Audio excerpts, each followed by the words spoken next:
My love of stationery began when I was young. Very young. Perhaps a bit too young. Going into my grandfather's study, I'd see huge heavy tomes, pens. He loved his pens, and lots of paper. Back in the day, Conqueror paper was the paper of choice. You know, that nice silky cream paper that was used for personal letter writing. And one thing my grandparents loved, more than anything else, was letter writing.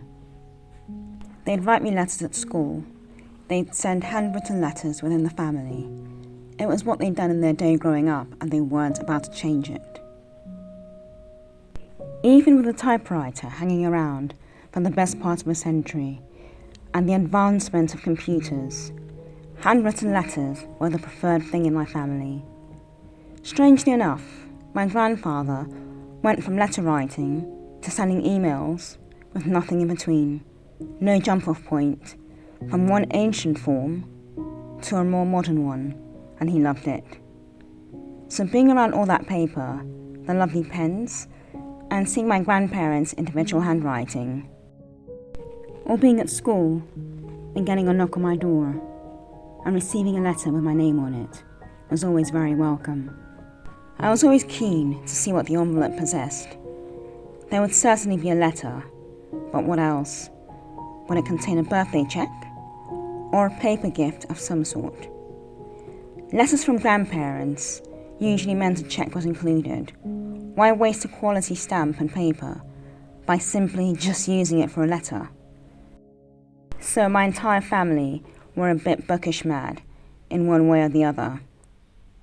I grew up in a house surrounded by bookshelves brimming with books. My mother's love for books started off as more of an obsession. She had to have them around her and cart them around. We were all aware of this little quirk. Even the doctors knew. My mum also had the amazing habit of taking books with her whenever she went on her frequent flights. I recall many a time where at baggage check-in, the bag would be weighed, and the look of disbelief on the faces at the check-in desk when 2 of her 3 suitcases were opened and found to contain books. Just books and nothing else. Not makeup, shoes, heaps of dresses, and pretty feminine attire. Just books. Let's just say my mum was so accustomed to travelling this way, she paid for the extra weight and did it without a problem.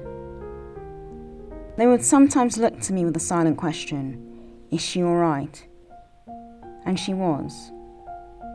But they were also asking someone who was already far down the rabbit hole. When I was younger, I constantly paraded around with a notepad and pens. I became increasingly obsessive about what type of pens I owned. I prefer the nicer nibs. There had to be a certain type of pen. I love the quills, the fountain pens, and the fancier pens for the pretty writing. I wasn't much into practicing my writing or that sort of thing. I just wrote as I felt my writing should look, and I think that put me in good stead, because along the way, I managed to develop rather neat writing at the best of times. So my grandfather's obsession seemed to be papers and pens, as he was forever letter writing. The smell of a study still lingers with me. My mother was books. Mine was an unhealthy mixture of books, particularly hardbacks and stationery. My obsession with books, stationery, pens, notepads will long continue. The more quirkily designed and escapist they are, the better. Is it expensive? It can be, particularly when you stumble upon a stationery store in a new city or find skilled artisans bookbinding as you take a corner down an unexpected alleyway in an exotic part of the world. So as I say to people who wonder where their whims have come from, look no further than your own parents and close family. I'm very glad for mine. It's an unusual gift, but I love it.